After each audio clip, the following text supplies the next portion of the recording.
Good morning, boys and girls. It's Miss Corriveau with Story Time.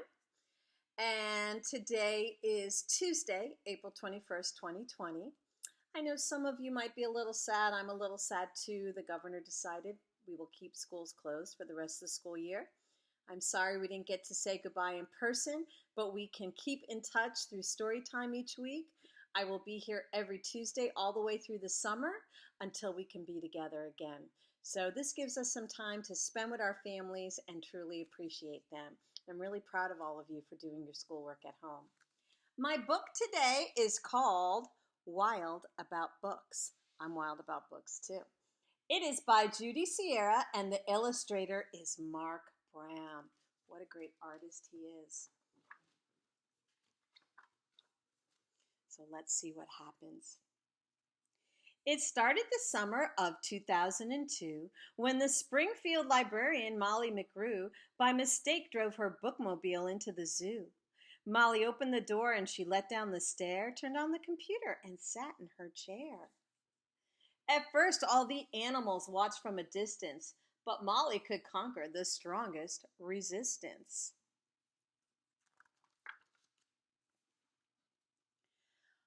By reading aloud from Good Dr. Seuss, she quickly attracted a mink and a moose, a wombat, an onyx, a lemur, a lynx, 8 elephant calves, and a family of skinks. All the animals are coming to listen to the story. In a flash, every beast in the zoo was stampeding to learn all about this new something called reading.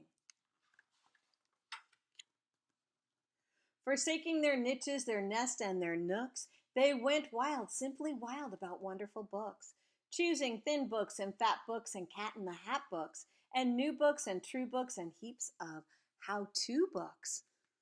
I love how-to books. I love learning something new.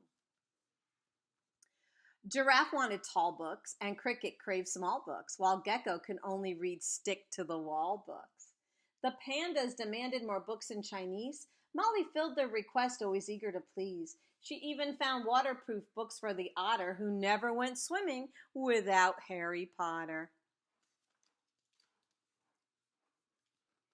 Raccoons read alone, and baboons read in bunches, and llamas read dramas while eating their lunches.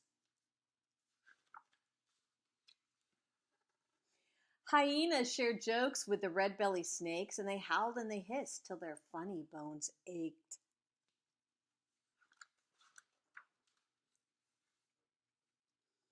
A tree kangaroo who adored Nancy Drew began solving mysteries right there at the zoo, such as, why were the bandicoots' books overdue?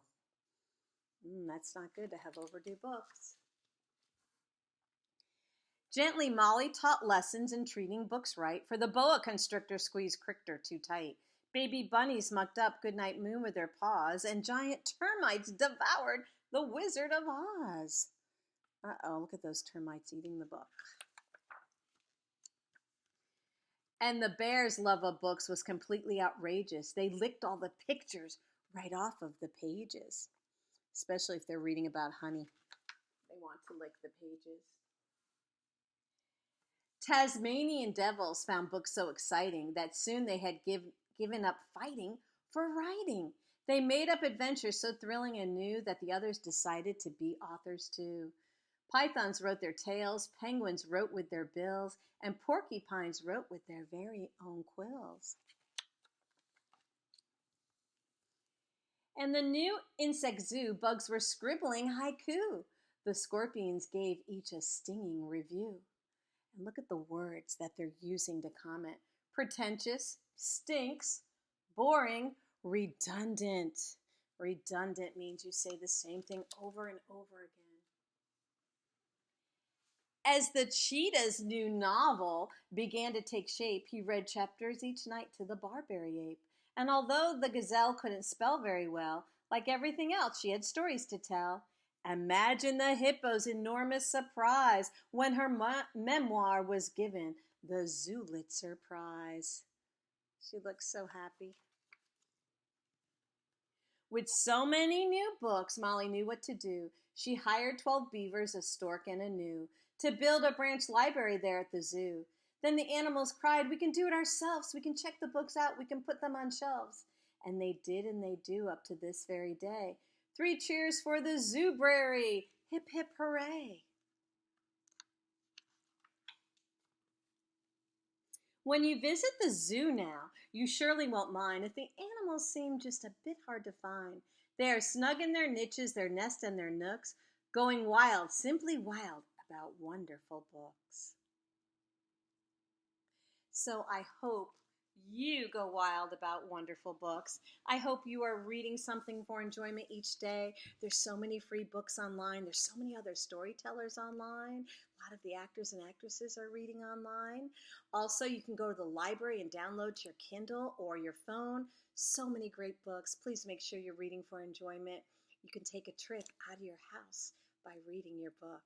Okay, boys and girls, be good. I hope you enjoyed our book. Be good to your families. Make sure you're washing your hands 2 or 3 times a day. Stay inside, except when you need a little exercise. Go out for that walk. Know that I miss you, and I'll see you next week. Take care.